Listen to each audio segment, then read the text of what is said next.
మనోజ్, నువ్వు నా బిడ్డవి. లక్ష్మీ ప్రసన్న, విష్ణువర్ధన్ బాబు, మనోజ్ కుమార్. నిన్ను ఎలా పెంచానురా నేను? అందరికంటే నిన్నే గారాభంగా పెంచానురా. నీకే ఎక్కువ ఖర్చు పెట్టి చదివించాలని ప్రయత్నం చేశానురా. నువ్వు ఏది అడిగినా నేను నీకు ఇచ్చానురా. కానీ ఈ రోజున నువ్వు చేస్తున్న పని బిడ్డల గుండెల మీద తంతారంటారే, అలా తన్నేవరా. మనసు ఆవేదనతో కింగిపోతుందిరా. నేను మీ అమ్మ ఏడ్చుకుంటున్నావురా. జర్నలిజం ఉన్నది లేనిది, లేనిది ఉన్నట్టు రాస్తున్నారా. నువ్వు నన్ను కొట్టడం ఏంట్రా? నా బిడ్డ నన్ను తాకలా. ఇద్దరం ఘర్షణ పడ్డాం కొన్ని కారణాల వల్ల. ప్రతి ఫ్యామిలీలోనూ ఉంటాయిరా ఇవి. లేనివాడు ఎవరైనా ఉంటే ప్రపంచంలో ఒకరున్నారేమో, 1% ఉంటుందేమో. అటువంటి వాళ్ళ ఇంటికి వెళ్ళి కాళ్ళు గడిగి నిద్ర పూసుకోవచ్చు. భారత భాగవత రామాయణాలు చూశావు కదరా. ఏమిటిది? మీ అమ్మ ఎంత కుమిలిపోతుంది ఈ రోజున హాస్పిటల్ చేరింది. నీ వల్ల హాస్పిటల్ చేరుతాను. చూడు మనోజ్, నీకు అన్నీ ఇచ్చినా ఈ రోజున నువ్వు నా గుండెల మీద తనడమే కాకుండా అపకీర్తి తీసుకొచ్చావు. ఏదేదో రాశావు, ఏదేదో చెప్తున్నావు. కొంతమంది జర్నలిస్టులు ఉన్నది లేనిది, లేనిది ఉన్నట్టు రాసే వాళ్ళ తత్వం వాళ్ళకి. ఎందుకంటే టీఆర్పీ పెరగాలి. ఇది వాళ్ళ నైజం. మనం మార్చలేము. వాళ్ళందరి మీద మన కోర్టుకు వెళ్ళలేము. వక్ స్వాతంత్రం అంటారు, ప్రజాస్వామ్యం అంటారు. ప్రజాస్వామ్యంలో కూడా కొన్ని హద్దులు ఉన్నాయి. ఇది నీకు తెలుసు అనుకున్నా. ఎంత మంచి నటుడివి నువ్వు. నీ భార్య మాటలు విని తాగుడుకు అలవాటు పడిపోయావు. వింటున్నావా మనోజ్? ఎవరిని నమ్మాలో ఎవరిని నమ్మకూడదో పరిస్థితి తీసుకొచ్చావు. విద్యాలయాలు ఎంత గొప్పవిరా. మనం 25% కులమతాలకు అతీతంగా ఫ్రీ ఎడ్యుకేషన్ ఇస్తున్నాంరా. క్యాస్ట్ అనేది తీసేశానురా 92లో ప్రాస్పెక్ట్స్లో. నువ్వు చదువుకున్నావురా. అక్కడ చదువుకున్న బిడ్డలు IAS, IPS అయ్యారా. ఎంతోమంది గొప్పవాళ్ళు అయ్యారా. నువ్వు నటుడుగా ఎంతో గొప్పవాడివి. తాగుడు కలవాడబడి నువ్వు నీ భార్య ఇంట్లో బిహేవ్ చేస్తున్న విధానం ఆ భగవంతుడు సర్వేశ్వరుడు తెలుసు. భగవంతుడు చూస్తున్నాడు రా. నేను తప్పు చేసినా, నువ్వు తప్పు చేసినా, ఎవరు తప్పు చేసినా. ఎంత అవకాశం ఇచ్చావు మాట్లాడుకునేదానికి అందరికీ. ఇన్ని సంవత్సరాల్లో మన విద్యాలయాల్లో ఒక్క తల్లి కానీ ఒక తండ్రి కానీ ఏమైనా చెప్పారా? ఆ బిడ్డలు మన బిడ్డలు రా. మీరెంతో నాకు అక్కడ ఉన్నవాడు కూడా నా కూతుర్లు, నా కుమారులు. ఎంతమందికి ఫ్రీ ఎడ్యుకేషన్ ఇస్తున్నావు. వాడి దగ్గర ఏది ఆశించలా. నువ్వు ఎందుకు ఇలా తయారైపోయావు? ఎందుకు ఇంట్లో ఉండే పని వాళ్ళందరినీ కొడుతున్నావు? పనివాడు వాడు పని చేసుకోవడానికి మన ఇంటికి వచ్చాడు రా.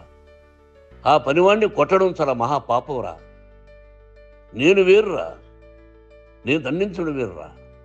నేనెవరిని ఆ చిన్న వాళ్ళని కొట్టి ఇచ్చేసి చేయలేదురా. సినిమా ఇండస్ట్రీలో మోహన్ బాబు కొడతాడు, తిడతాడు అంటే అది షూటింగ్లో జరిగి ఉండొచ్చేమో. కానీ ఇంట్లో ఉండి 10 సంవత్సరాల నుంచి 20 సంవత్సరాల నుంచి పనివాళ్ళు ఉన్నారు.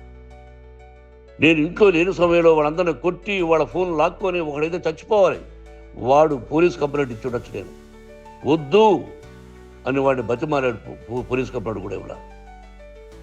ఇంకైనా నువ్వు నీ భార్య మారి బయట ఉండండి రా అన్నాను నేను. లేదు డాడీ, తప్పు చేయలేని ఒకసారి వచ్చావు, మళ్ళీ తప్పు చేశావు, మళ్ళీ వెళ్ళావు, మళ్ళీ ఈసారి తప్పు చేయనన్నావు. ఏమండి వీడు తప్పు చేయడం అని మీ అమ్మ చెప్పింది. ఇంట్లో పెట్టుకున్నా.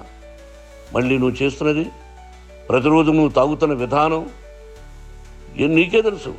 ఇది ప్రజలు నమ్ముతారా లేదా అనవసరం నాకు. నేను నీకు చెప్తున్నా, ఇంతటితో పులి స్టాప్ పెట్టాలి. 3 రోజుల నుంచి రకరకాలుగా రాస్తున్నప్పుడు నా మనసు ఆవేదనతో ఉంది. మళ్ళీ చెప్తున్నా, Mohan Babu university is greater than temples. Greater than temples. బిడ్డలను కాలేజీలో చేర్చుకునే ముందు చెప్తారు, అన్నయ్య ఎంత ఉంది యూనివర్సిటీ రూల్సు, ఇది మా పద్ధతి, మీకు ఇష్టమైతే చేర్చండి. గవర్నమెంట్ ఏమి ఇస్తుందో ఇంత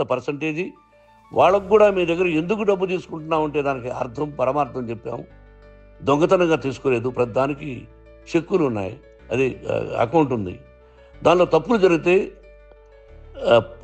డిపార్ట్మెంట్ ఉంది, కాలేజీలో ఇంకేమైనా తప్పు జరిగితే గవర్నమెంట్ ఉంది. ఇవన్నీ నీకు తెలుసు. ఈ రోజున ప్రపంచంలోనే నెంబర్ 1గా చేయాలని మీ అన్న కష్టపడి ఇతర దేశాల్లో నెంబర్ 1 యూనివర్సిటీ టైఅప్ చేశాడు. ఈ రోజు నువ్వు చేసిన విధానం ఏమిటి? నువ్వే ఒకప్పుడు నాకు ఇవి ఏమొద్దు, నేను యాక్టింగ్ అన్నావు. ఈ రోజున ఏం చేస్తున్నావు? విద్యాలయాల మీద పెట్టావు. తల్లిదండ్రులు చాలా గొప్పవాళ్ళరా. కొంతమందికి డబ్బు కట్టలేకపోవచ్చు, కట్టని వాళ్ళకు కొంత సహాయం చేసావు, అంతా సహాయం చేయలేము. బ్యాంకుల్లో డబ్బు కట్టాలి, లెక్చరర్స్కి డబ్బులు ఇవ్వాలి, యూనివర్సిటీ బ్రహ్మాండంగా నడపాలంటే మంచి లెక్చరర్స్ కావాలి. ఇవన్నీ తెలిసి చేస్తున్నావురా 32-33 సంవత్సరాల నుంచి. అది పక్కన పెడితే అందరినీ కొట్టడానికి వస్తావు, మీ అన్నం తిడతావు. ఒక వ్యక్తి వినయ్ గారనే ఆయన వ్యక్తి హెల్ప్ చేయడానికి వస్తే ఆ వినయ్ ఎవరు లజ్జాగుడికి చంపేస్తాను వాడు అన్నావు. ఇవన్నీ ఎంత తప్పురా? అంటే మీ నాన్నగారికి ఎవరు సహాయం చేయడానికి వస్తే వాళ్ళందరినీ లజ్జాగుడుకులు అంటావు, చంపేస్తానంటావు. మీ అన్నను చంపేస్తానన్నావు. చంపరా చూద్దాం మీ అన్న, నేనే అన్నా. తాగరా నీ ధైర్యం ఉంటే అన్నా. ఎంతమందిని చంపాలనుకుంటున్నావు, ఎంతమందిని చేయాలనుకుంటున్నావు, నువ్వు ఏం సాధించాలనుకుంటున్నావు? ఆలోచించుకో. ఈ ఇంట్లోకి అడుగు పెట్టడానికి నీకు అధికారం లేదు. ఇది నా కష్టార్జితం. మా నాన్నగారు 10 రూపాయలు 10 పైసలు కూడా ఇవ్వలేదురా. మంచి జన్మనిచ్చాడు మా నాన్నగారు. మద్రాసుకు వెళ్ళి వీధుల్లో అడుగు తిన్నాను రా. ఒక పూట కూడా భోజనం లేకుండా అడుగు తిన్నాను రా. న్యాయంగా మోహన్ బాబు తిడతాడు కొడతాడంటారు కానీ మోసగడనం లేదురా. నీట్ పార్లమెంటేరియన్గా బయట వచ్చాను రా. నువ్వు నా పరువు ప్రఖ్యాతులు మంట కలిపావు. ఏమిటి నేను చేసిన అన్యాయం? నీకు జన్మనిచ్చాను, అదా నేను చేసిన పాపం. అందుకే ఇది నా ఇల్లు అన్నావు. నువ్వు నీ ఇల్లు కాదు. నీ కష్టార్జితంతో నువ్వు సంపాదించుకున్న ఇల్లు నీది. ఇది నా డబ్బు, నా కష్టార్జితం. నా కష్టార్జితంలో నేను పిలిస్తేనే మీరు ఇంట్లోకి రావాలి. అటువంటిది పోగొట్టుకున్నావు నువ్వు. ఆస్తులు అంటావా? ముగ్గురికి సమానంగా రాయాలా లేదా అది నా ఇష్టం. ఆస్తులు ఇస్తానా, లేకపోతే గంగపాలు చేస్తానా, లేకపోతే ఎవరికైనా దానధర్మాలు చేస్తానా, అది నాకు సంబంధించిందిరా. నా కష్టార్జితం రా. మీరు చేస్తున్న విధానం గుణగణాలు కావాలరా. మందు తాగచ్చురా. ఎంత తాగాలి? నేను కూడా 1 or 2 పెగ్స్ తీసుకుంటా. ఇది తప్పు కాదు, జనానికి తెలియాలి. నా డబ్బు ఇది. తాగి ఎవరిని కొట్లా, తాగి నేను తింటున్నా. అది ప్రజలకు అక్కర్లా. నేను తప్పు చేస్తేనే ప్రజలకు కావాలా. ఇవన్నీ ఉన్నాయిరా. ఇవన్నీ తెలుసుకో. జర్నలిస్ట్ సోదరులారా, మీకు నా గతాన్ని తెలుసు, నా భవిష్యత్తు, నేను ఎక్కడి నుంచి వచ్చాను కూడా మీకు తెలుసు. ఈ రోజున మీరు రాస్తున్న విధానం, నా బిడ్డ నన్ను కొట్టాడన్నారు. ఎంత తప్పు! ఈ రోజున నా బిడ్డ మీద కోపంతో అవును చెప్పచ్చు, కాదు. వాడు నా మీద చెయ్యెత్తలేదు. నేను ఘర్షణ పడ్డాం. ఘర్షణ వేరు, కొట్టుకోవడం వేరు. గాయాలతో హాస్పిటల్కి వచ్చి కుంటుకుంటుగా నడిచాడు. మళ్ళీ ఏమని పోలీస్ స్టేషన్కి వెళ్ళి చెప్పాడు. ఎవరో 2 ఉన్నారు, వాళ్ళిద్దరూ నా మీద దాడి చేశారన్నాడు. నా ఇంట్లో పనిచేస్తున్న వ్యక్తుల గురించి పోలీస్ స్టేషన్కి వెళ్ళి చెప్పవలసిన అవసరం అతనికి లేదు, హక్కు లేదు. పోలీస్ డిపార్ట్మెంట్ కూడా తెలుసుకోవాల్సిన విషయం. నా ఇంట్లో ఉండే వర్కర్స్ మీద నేను కంప్లైంట్ ఇవ్వాలి. నువ్వు పర్మిషన్ లేకుండా నా ఇంట్లోకి నువ్వు చొరబడి ఈ ఇల్లు నాదంటూ ఇంట్లో పనిచేస్తున్న వర్కర్స్ మీద కంప్లైంట్ ఇచ్చావు. అది ఎంతవరకు పోలీసు న్యాయమో రూల్సో చూద్దాం. పోలీస్ డిపార్ట్మెంట్ ఇంటికి వచ్చింది. వాళ్ళకి రాశాను ఉత్తరం, అయ్యా నేను సీనియర్ సిటిజన్ని, నాకు రక్షణ లేకుండా ఉంది, నా బిడ్డ వల్ల నా ఇంట్లో నుంచి నా బిడ్డను పంపించేసి ఇది నా ఇల్లని. వాళ్ళు నాకు సమాధానం ఇవ్వలేదు. ఇవ్వకపోగా ఎవరిని పట్టించుకోలేదు. ఇప్పుడు పోలీసు వాళ్ళు వచ్చి ఏమండి రూల్స్ ప్రకారం నా బిడ్డ ఇంటికి రాకూడదంటే మాకు హయ్యర్ డిపార్ట్మెంట్, హయ్యర్ అథారిటీ వాళ్ళు ఫోన్ చేశారు, మీరు ఎవరిని స్టాప్ చేయొద్దండి, బయట నుంచి ఎవరైనా వస్తే వాళ్ళని స్టాప్ చేయండి అన్నారు. 2 రోజుల నుంచి 10 మంది 20 మంది వస్తున్నారు. వాళ్ళు అలా చూస్తూ నిలబడ్డారు. వాళ్ళు ఫోటోలు తీసుకున్నారు, వాళ్ళ మీద మళ్ళీ వదిలేస్తున్నారు. ఎవరిని నిందించాలి? But I give respect to the police department.